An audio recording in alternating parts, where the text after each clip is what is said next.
Welcome to another video from the Fan Pub. Well, the script has been turned. Al now has the player profiles, and it's his decision who I'm talking about rather than mine to him. So let's see what Al's choosing this week. That's created some interesting controversy. Thank you for your comments and subscriptions. They do help, and keep them coming. I thought, as I'm wearing a Texan shirt, we'll discuss the a good one. A good one. The top one. Let's see. Hopefully, a really good one.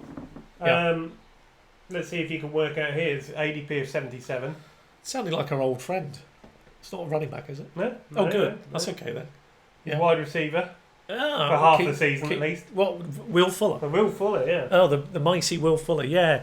Okay, he's interesting. Obviously, he plays opposite DeAndre Hopkins. It's a high-octane offense. You've got a quarterback that's rising up the charts. You've got a running game that's just steady Eddie. Never does anything exciting, never does anything bad. It's just nice and steady. Well, the best thing to do is get rid of Alfred Blue, isn't it? I think that was the safest thing, to be honest. He's slower than me, Alfred Blue. Yes, that's probably true. That might be pushing it. But can I have a little bit of your water, actually? Is that all right? Well, sorry about this. My throat is starting to go after a few videos together. Thank you.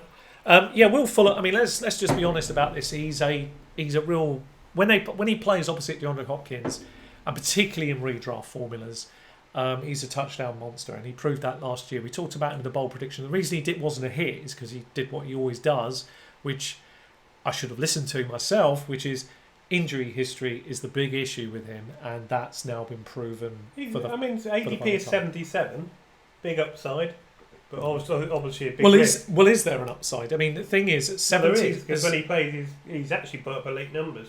He has, but the problem is injury history shows you that it depends on how long he'll play. That's the problem with him. So the thing is, do you want? It'll be the same conversation as like if you've got a Nick Chubb and a Kareem Hunt, right? You're going to get guaranteed 9 games out of Nick Chubb. That's, assuming, and he's got no injury history, so there's no assumption he should fall over. I'd rather have 9 elite weeks than maybe Will Fuller makes week 1 or maybe week 12. We don't know with him, and that's a big problem, particularly in redraft. But if he does, it's a gambler's pick. Yeah, well, of course, it's a gambler's pick at 77. There's an upside to him. You're playing opposite DeAndre Hopkins, of course there is. You're a good player. He's going below Latavius Murray. Admittedly, Latavius Murray's with the Saints now, and that's it. I do like the player, but the risks are massive, and his injury history has been proven again. Does that put you off him entirely? Massively, yeah, because I want more.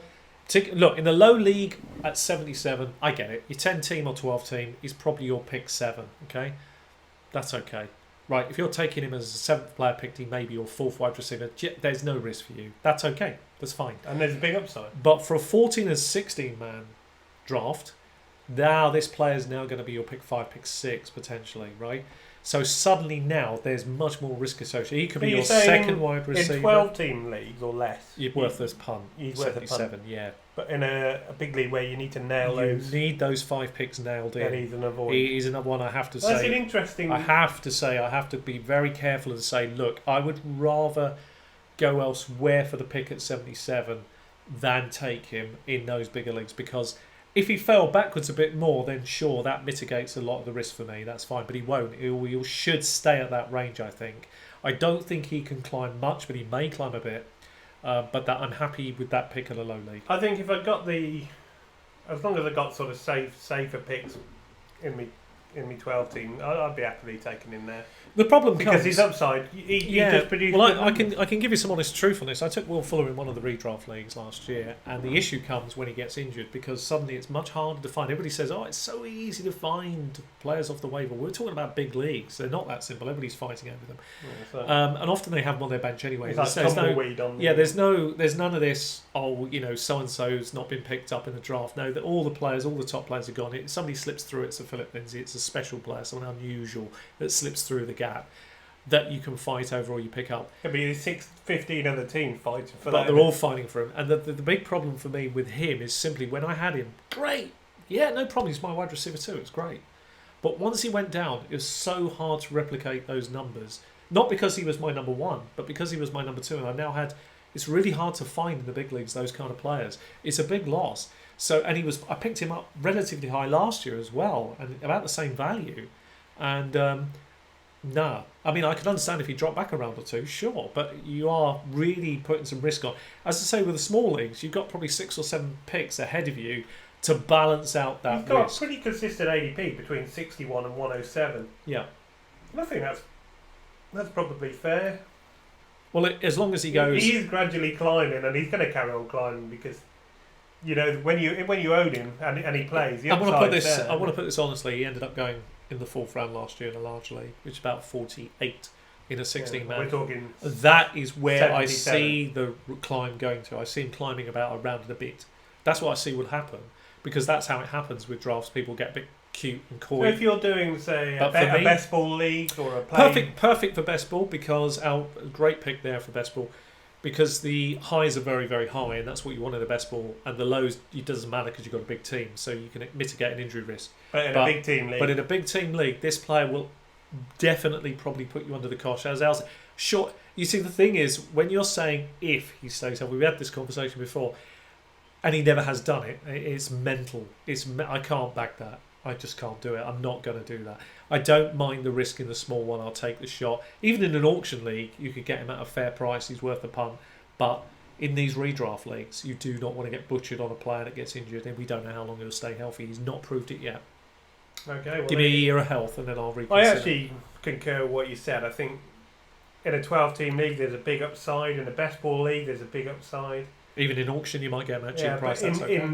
in a league where you need all your players, giving them the best chance of being fit. Of course, you never know who's going to get injured, but We know from experience of these drafts. we know he has every year. So I mean, far, we often do, we talk about this all the time, and we're talking about 5 years now of data of some very experienced drafters in multiple league formats, but particularly in redraft, we'll focus on that, where even with some of the best drafts people have performed, and there's been some great drafts people have done, I'll just mention a couple of names for them.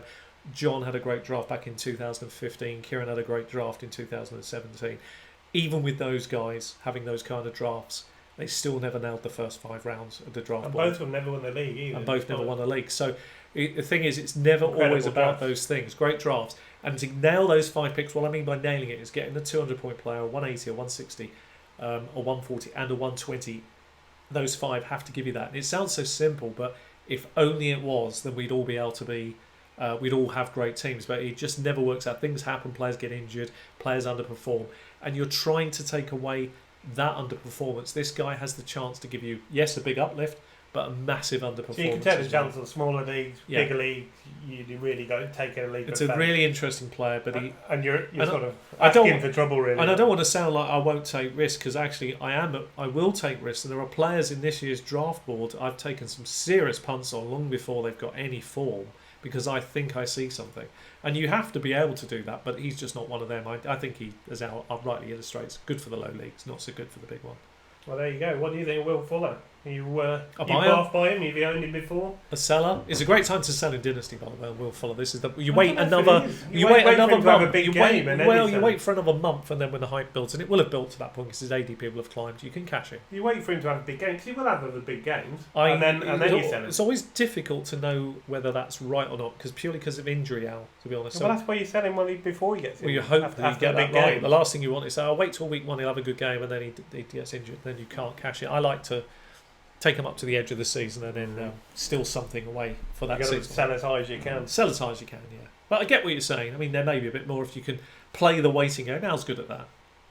It's about judging it, isn't it? Yeah. Okay, well, what do you think? If you've enjoyed the video, please leave a like, and if you like the series, consider subscribing. We've got plenty more to come. Don't be afraid to share the videos as well on your Facebook and with your friends. We're happy. We are the best kept secret, without a shadow of a doubt, on the internet, and that's spelled out in the videos we've previously done. And if And you the, haven't seen and the those, comments, actually. A lot of people...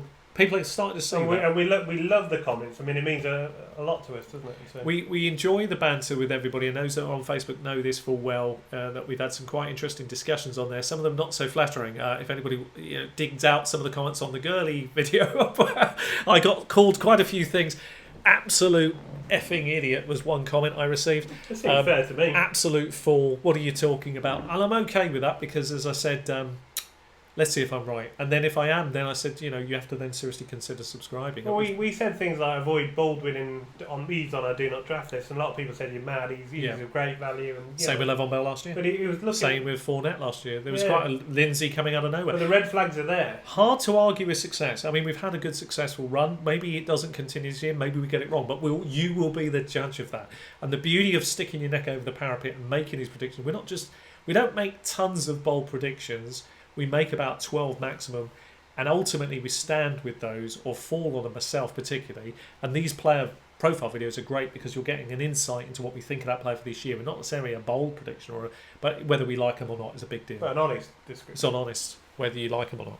And a live reaction. So Will Fuller, no thank you in the big one. In the small one, I'll take a few shots, take a punt on him. And if you think Sean's full of, you know what, Full of, then if I'm full of it, full of it, yeah. by all means, give it to me both barrels. But Okay. thanks very much. Thanks very much for watching.